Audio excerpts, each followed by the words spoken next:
بسم اللہ الرحمن الرحیم نحمده ونصلی ونسلم علی رسولہ الکریم اما بعد۔ فقہ البیوع عنوان نمبر 72 بیع الاب مال ولدہ الصغیر من نفسہ۔ باپ کا اپنے چھوٹے بچے کا مال اپنے اوپر بیچنا۔ تو اس عنوان کے تحت فرماتے ہیں کہ حضرات حنفیہ اور حضرات شافعیہ نے عاقدین کی اختلاف کی شرط سے، عاقدین کی تعدد کی شرط سے ایک صورت کو مستثنیٰ کیا ہے، اور وہ صورت یہ ہے کہ جب باپ اپنا مال چھوٹے بیٹے پر بیچے مثل قیمت کے ساتھ، یا اس قیمت کے ساتھ جس قیمت میں عادتاً لوگ دھوکہ کھا جاتے ہیں، یا اسی طرح باپ اپنے لیے بیٹے کا مال خریدے اسی طرح، یعنی مثل قیمت کے ساتھ یا اس قیمت کے ساتھ جتنی قیمت میں لوگ عام طور پر دھوکہ کھا جاتے ہیں، جتنی قیمت لوگ عام طور پر کم کرتے ہیں۔ تو حضرات حنفیہ کہتے ہیں کہ یہ صورت جائز ہے۔ اس سلسلے میں امام ظفر رحمہ اللہ اور حضرات حنابلہ نے حنفیہ اور شافعیہ کے ساتھ اختلاف کیا ہے، اور وہ اس کو جائز نہیں سمجھتے ہیں، اس لیے کہ قیاس کا تقاضا یہ ہے کہ شخص واحد بیع کے دونوں طرفین کا ذمہ دار نہیں بن سکتا، اس لیے کہ اس میں استحالہ لازم آتا ہے، یعنی یہ چیز محال ہے کہ ایک آدمی عقد کے دونوں جانبین کا ذمہ دار بن جائے، بائی بھی بنے اور مشتری بھی بنے۔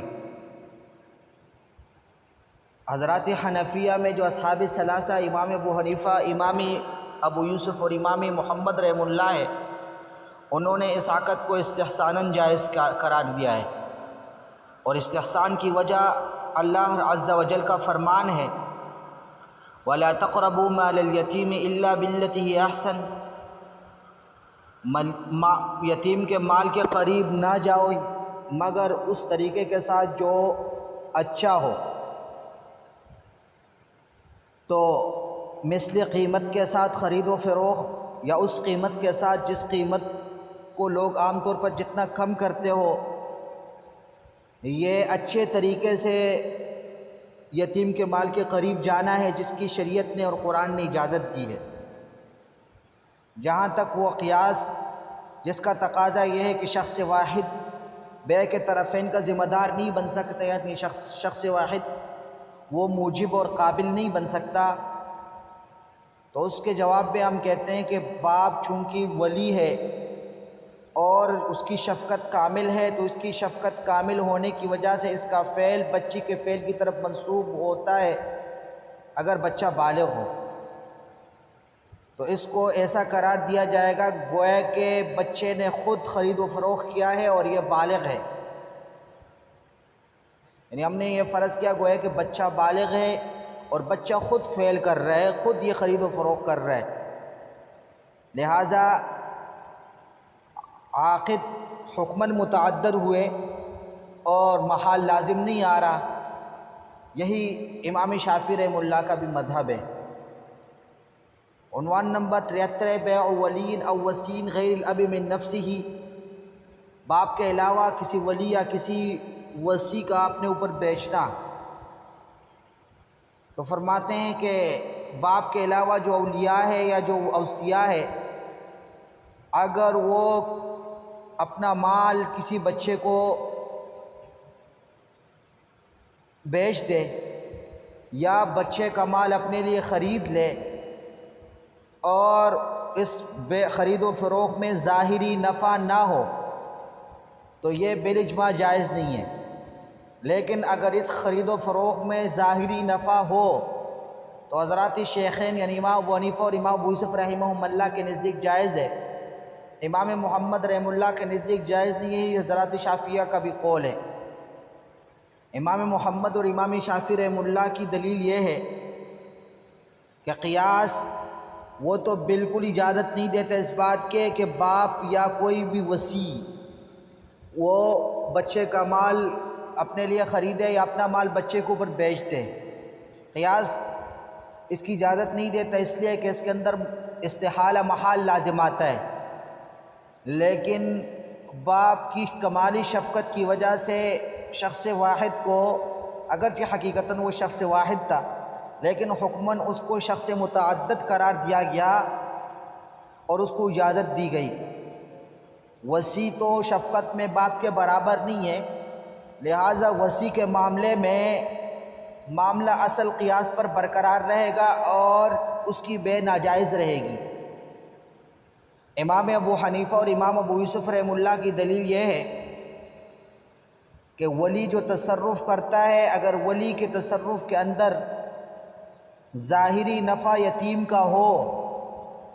تو یہ یتیم کے مال کے قریب ہونا ہے اچھی طریقے سے، جس کی قرآن نے اجازت دی ہے، لہذا وصی کو نص قرآنی کی وجہ سے اس کا اختیار ہے۔ اور دوسری وجہ یہ بیان فرماتے ہیں کہ وصی کی دو مشابہتیں ہیں، ایک مشابہت اس کی وکیل کے ساتھ ہے، ایک مشابہت اس کی باپ کے ساتھ ہے۔ وکیل کے ساتھ مشابہت اس طرح ہے کہ جس طرح وکیل اجنبی، یہ بھی اجنبی ہے، لیکن باپ کے ساتھ مشابہت اس لیے کہ یہ باپ کا چنیدہ اور پسندیدہ ہے۔ ظاہر یہ ہے کہ باپ اس آدمی کو پسند کرے گا جو اچھا آدمی ہو، اس لیے کہ باپ کا تو اپنے بیٹے پر، چھوٹے بچے پر بہت زیادہ شفقت ہوتا ہے۔ جب موت کے وقت اسی کو چن رہا ہے تو اس کا مطلب یہ ہے کہ یہ بھی بچے کے اوپر شفقت ہی کرے گا، لہٰذا جب اس کے معاملے کے اندر ظاہری نفع ہو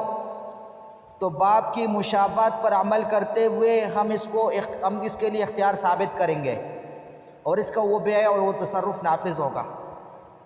لیکن اگر ظاہری نفع نہ ہو تو وکیل کی مشابہت پر عمل کرتے ہوئے ہم اس کی ولایت اور اس کے اختیار کو ختم کریں گے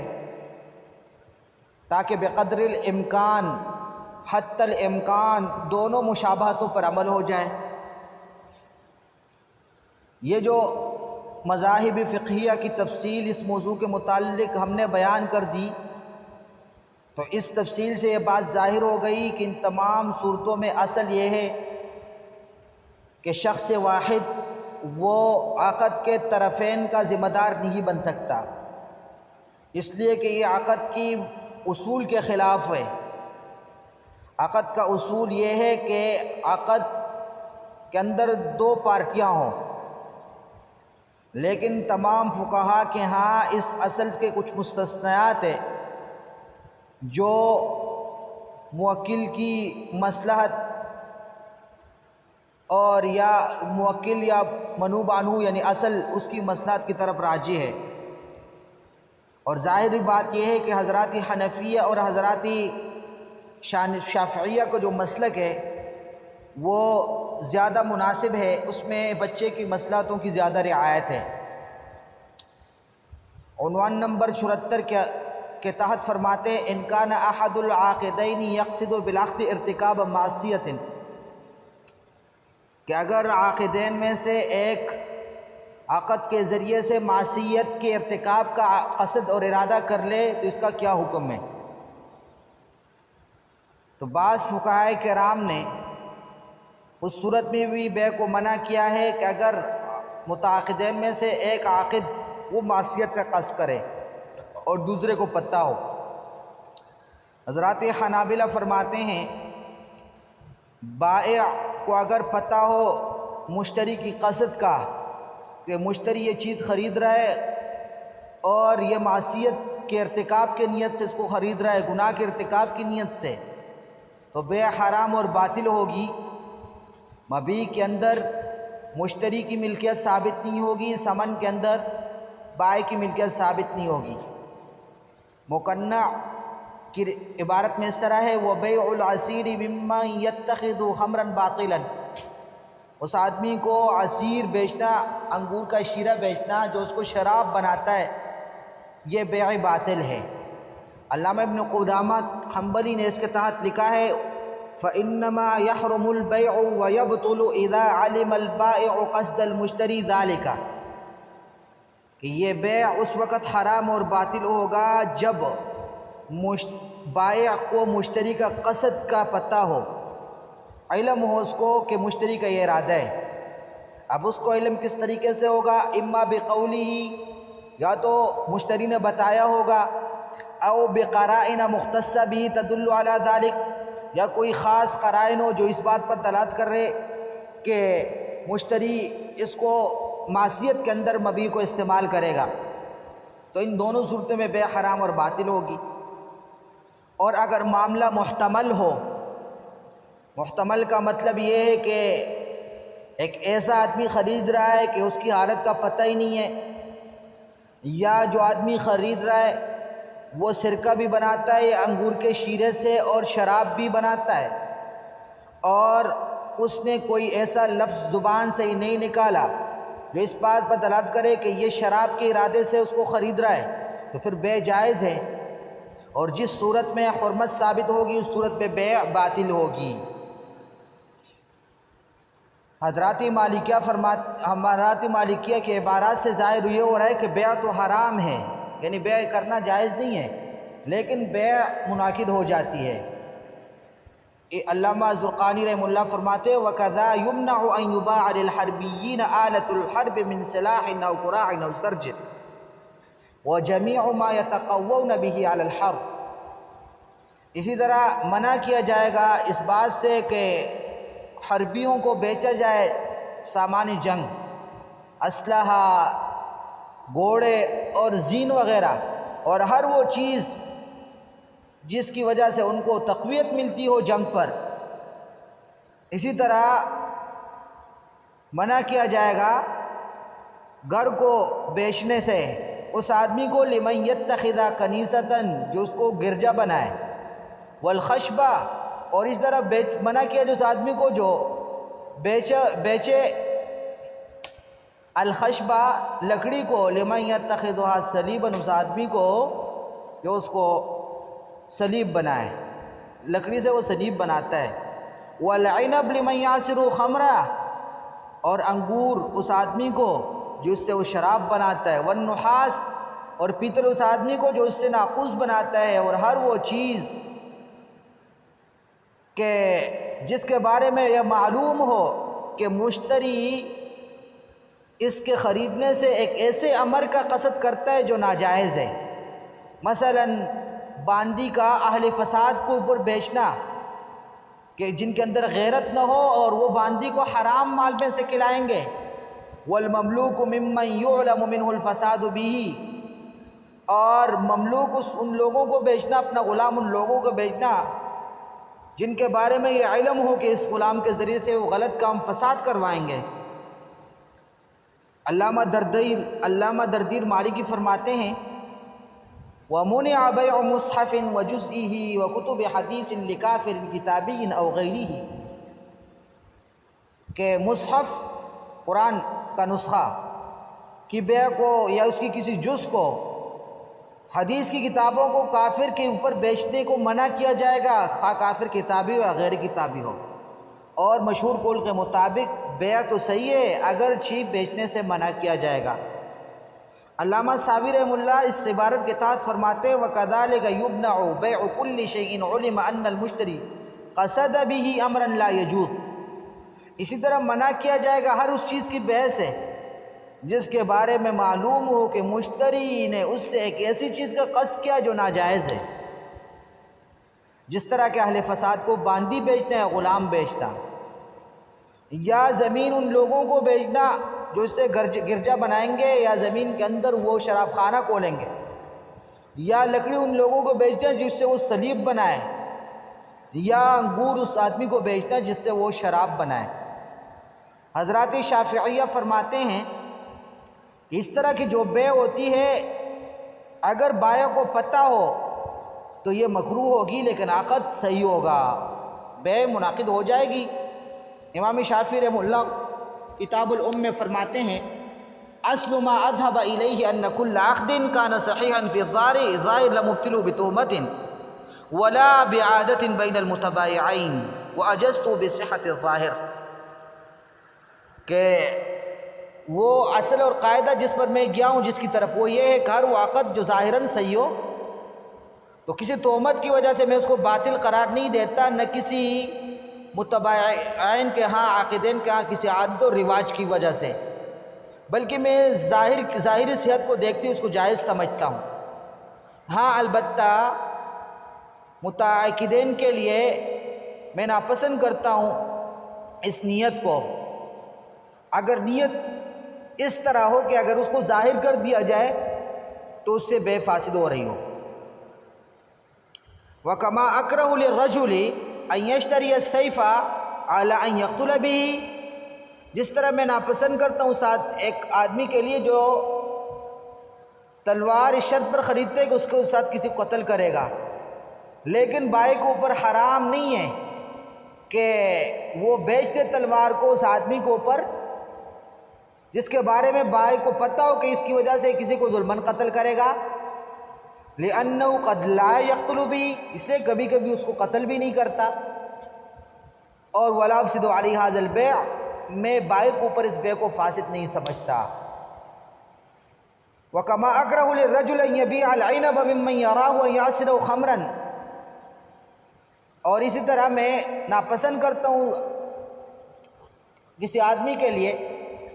کہ وہ بیچے انگور کو اس آدمی سے جس کے بارے میں اس کو پتہ ہو کہ اس سے وہ شراب بنائے گا، لیکن وَلَا أُفْسِدَ الْبَيْعَ إِذَا بَاعَ إِيَّاهُ، لیکن اگر وہ اس کو بیچے گا تو میں اس بے کو فاسد قرار نہیں دوں گا، لِأَنَّهُ بَاعَ حَلَالًا، اس لیے کہ اس نے تو حلال ہو کر بیچا ہے، حلال چیز کو بیچا ہے، اور یہ ممکن ہے کہ کبھی کبھی وہ بالکل اس سے شراب نہ بنائے، اور اسی طرح تلوار کی صورت میں یہ ممکن ہے کہ وہ بالکل کسی کو اس سے قتل ہی نہ کرے۔ یہ تو حضرات شافعیہ کا موقف ہو گیا۔ اس کے بعد حضرات حنفیہ کے متون سے ظاہر ہو رہا ہے کہ انہوں نے ان چیزوں کے درمیان جس کی عین کے ساتھ، جس کی ذات کے ساتھ معصیت قائم ہو ان کے درمیان، اور ان چیزوں کے ساتھ جن کے عین کے ساتھ معصیت قائم نہیں، اور ان میں فرق کیا ہے۔ لہٰذا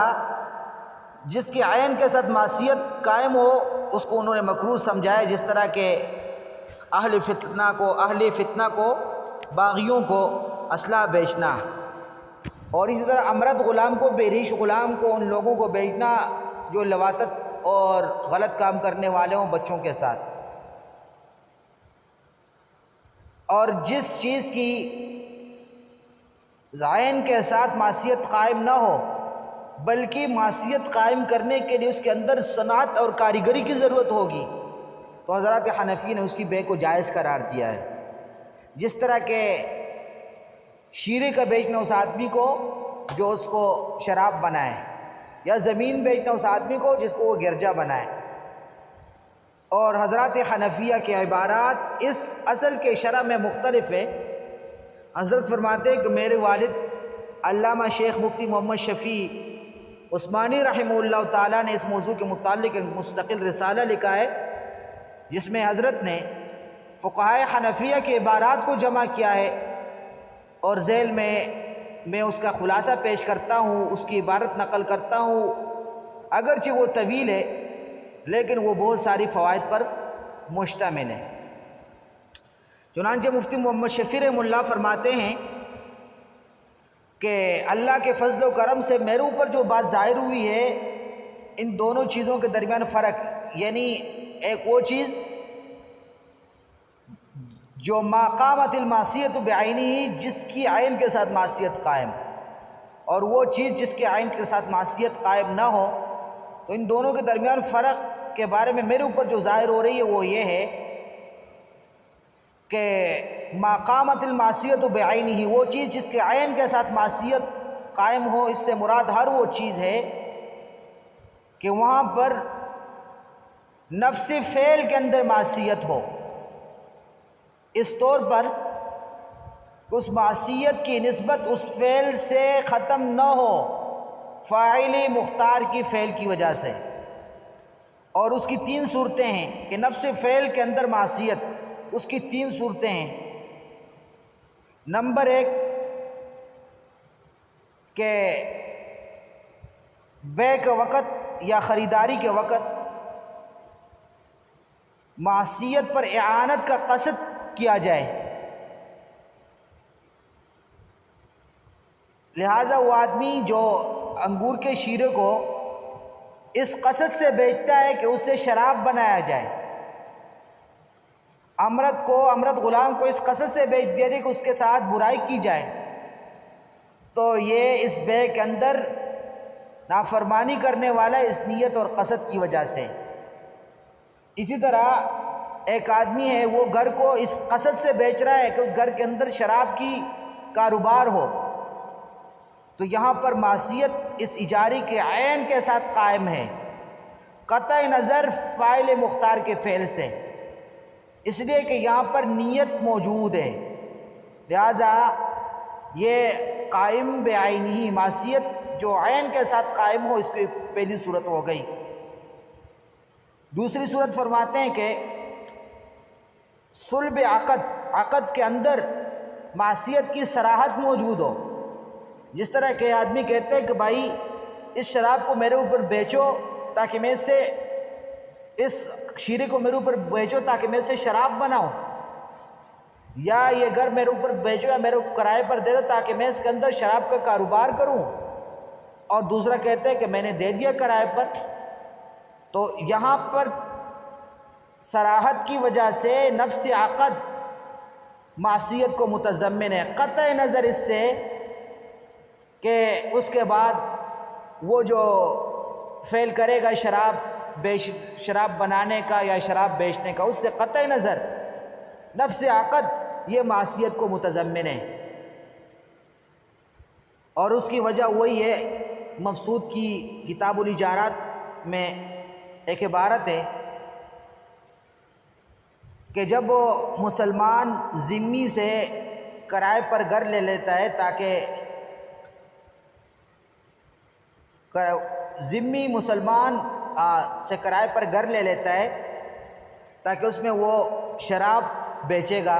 تو مسلمان کے لیے جائز نہیں ہے کہ وہ اس کو کرائے پر دے دے، اس لیے کہ یہ تو معصیت ہے، لہذا معصیت پر عقد منعقد نہیں ہوگا اور مسلمان کو کوئی اجرت نہیں ملے گی۔ صاحبین کے نزدیک، امام ابو حنیفہ رحمہ اللہ کے نزدیک عقد جائز ہو جائے گا۔ امام شافعی رحمہ اللہ اس عقد کو جائز سمجھتے ہیں۔ امام شافعی رحمہ اللہ فرماتے ہیں کہ عقد گھر کے منفعت پر وارد ہے، مطلق منفعت پر، اور وہ منفعت وہ تو شراب کی بیچنے کے ساتھ متعین نہیں ہے، اس لیے کہ وہاں پر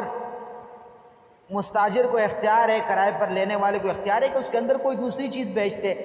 اسی وجہ سے عقد جائز ہوگا۔ لیکن ہم کہتے ہیں کہ جب اس نے مقصود کی تصریح کر لی تو دوسرے معنی کا اعتبار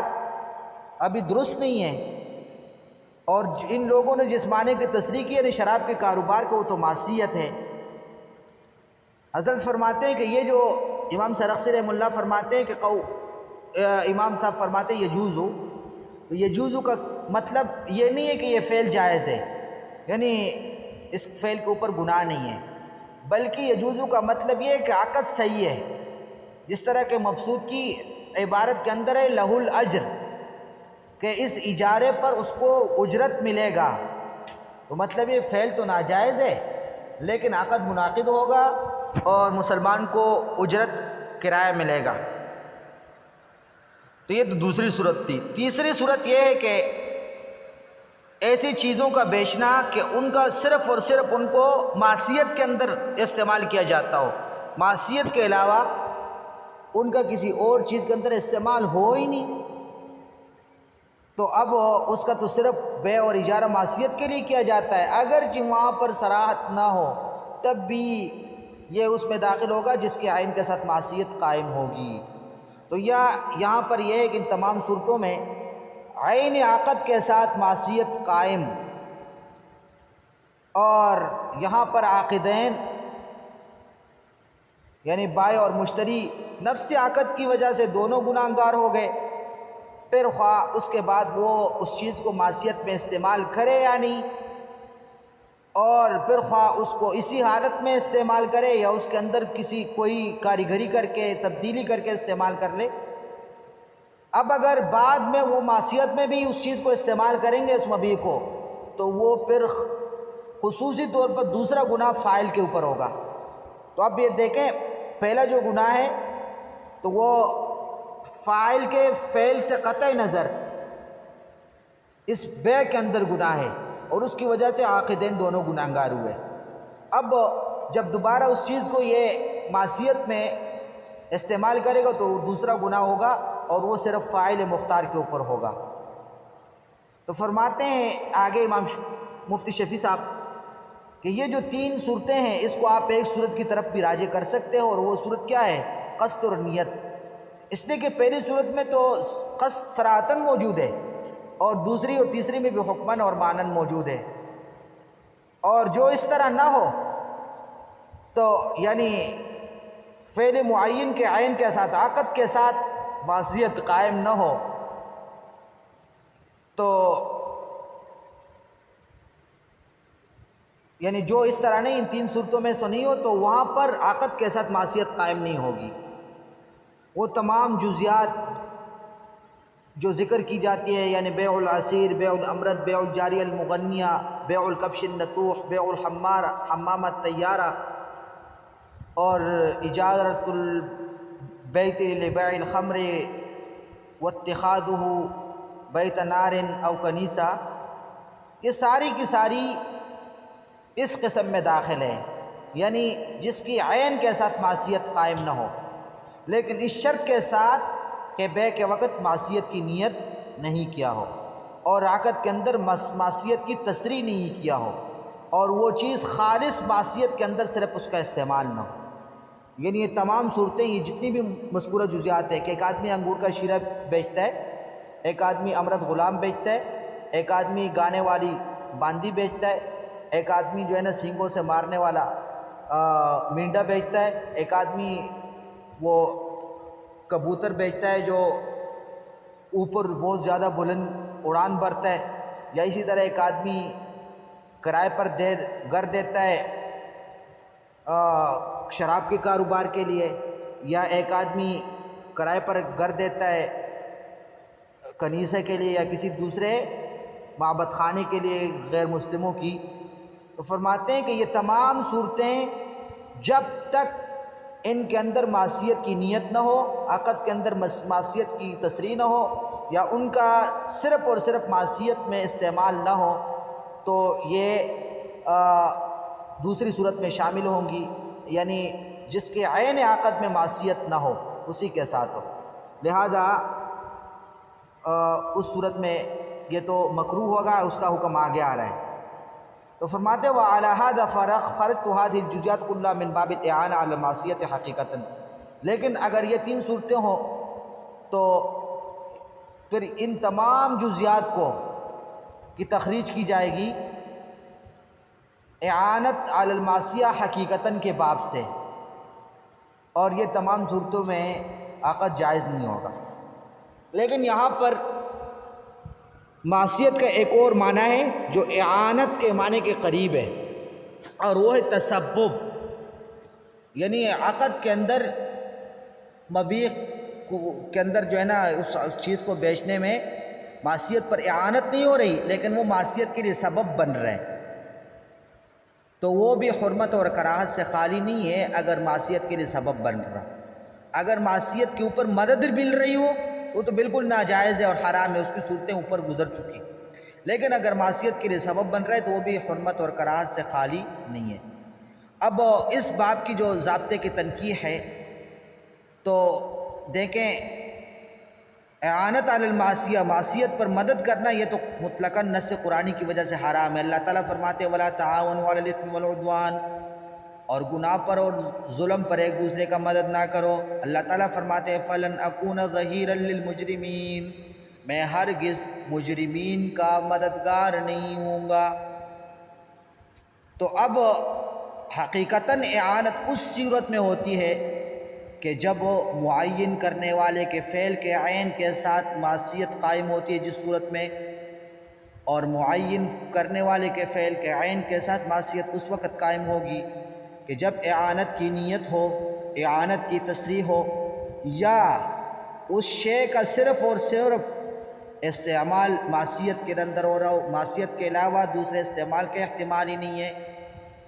اور جس صورت میں معصیت عین کے ساتھ قائم نہیں تو وہ حقیقتاً اعانت کے قبیل سے نہیں ہے بلکہ وہ تسبب کے قبیل سے ہے۔ جن لوگوں نے اس کے اوپر لفظ اعانت کا اطلاق کیا ہے تو مجازن کیا ہے، اس لیے کہ وہ بھی صورتاً اعانت ہے، جس طرح کہ سیر کبیر کی عبارت گزر چکی۔ پھر یہ جو سبب ہے تو سبب کے بارے میں فرماتے ہیں کہ دیکھیں یہ اعانت علی المعصیہ نہیں ہے بلکہ معصیت کے لیے سبب بن رہا ہے، تو سبب کی بھی کئی صورتیں ہیں بھائی۔ سبب اگر سبب محرک ہو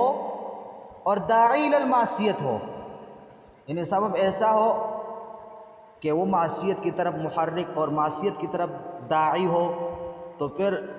تسبب بھی حرام، جس طرح کہ اعانت علی المعصیہ حرام نص قرآنی کی وجہ سے۔ اللہ تعالیٰ فرماتے ہیں وَلَا تَسُبُّوا الَّذِينَ يَدْعُونَ مِن دُونِ اللَّهِ، کہ اللہ کے علاوہ جو جن کی عبادت کرتے ہیں ان کو برا بلا نہ کہو، اس لیے کہ یہ سبب بن رہا ہے معصیت کا، اور سبب داعی اور سبب محرک بن رہا ہے فَيَسُبُّ اللَّهَ بِغَيْرِ عَدْلٍ، کہ وہ بھی اللہ کو برا بلا کہیں گے۔ اللہ تعالیٰ فرماتے ہیں فَلَا تَخْضَعْنَ بِالْقَوْلِ فَيَطْمَعَ الَّذِي فِي قَلْبِهِ مَرَضٌ، کہ تم نرم گفتگو عورتوں کو کہا ہے نرم گفتگو نہیں کرو، اس لیے کہ یہ نرم گفتگو سبب بن رہا ہے جس کے جن لوگوں کی دلوں کے اندر بیماری، تو وہ تمہاری طرف ان کی طمع پیدا ہو جائے گی۔ اور اسی طرح اللہ تعالیٰ فرمائے وَلَا تَبَرَّجْنَ تَبَرُّجَ الْجَاهِلِيَّةِ الْأُولَىٰ، یہ تمام صورتیں اس لیے حرام ہے، یہ معصیت کے لیے ایسا سبب ہے جو سبب محرک اور داعی۔ اگر سبب محرک اور داعی نہ ہو بلکہ موصل محض ہو، صرف معصیت تک پہنچانے والا ہو، لیکن سبب قریب ہو۔ سبب قریب کا مطلب یہ ہے کہ معصیت قائم کرنے کے لیے اس مبیح کے اندر فاعل کی کسی کاریگری کی ضرورت نہ ہو، جس طرح کہ اہل فتنہ باغیوں کو اسلحہ بیچنا اور غلط قسم لوگوں کو امرد غلاب بیچنا اور ان لوگوں کو گھر کرائے پر دینا جس کے اندر وہ شراب کا کاروبار کرتے ہو، ان لوگ گھر بیچنا جس سے وہ کنیسہ بناتے ہو یا معبد خانہ یعنی آگ کا گھر، جس آگ کی یعنی مجوسی آگ کی عبادت کرتے ہیں، اس طرح کی، تو یہ تمام صورتیں مکروہ تحریمی ہے، لیکن شرط یہ ہے کہ بائع کو یا آجر کو کرائے پر دینے والے کو پتہ ہو، لیکن زبان کے ساتھ تصریح نہ کو، یہ بھی ضروری ہے، اس لیے کہ اگر اس کو پتہ ہی نہیں ہے تو پھر معذور ہے، اور اگر اس کو پتہ ہے اور اس نے زبان کے ساتھ تصریح بھی کر لی تو یہ تو پھر اعانت محرمہ کے اندر داخل ہوئی، جس کی تفصیل پہلے گزر چکی ہے۔ اور اگر سبب بعید ہو، یعنی یہ جو موجودہ حالت ہے تو موجودہ حالت پر یہ تو معصیت کی طرف پہنچانے والا نہیں ہے، بلکہ معصیت اس کے اندر تب ممکن ہوگی جب اس کے اندر کوئی آدمی کاریگری کرے گا، اس کے اندر صنعت کی ضرورت ہوگی، جس طرح کہ ایک آدمی اہل فتنہ کو لوہا بیچتا ہے اس طرح، تو پھر یہ مکروہ تنزیہی ہے۔ حضرت فرماتے ہیں کہ میں نے اس کلام کو نقل کرنے میں طوالت سے کام لیا،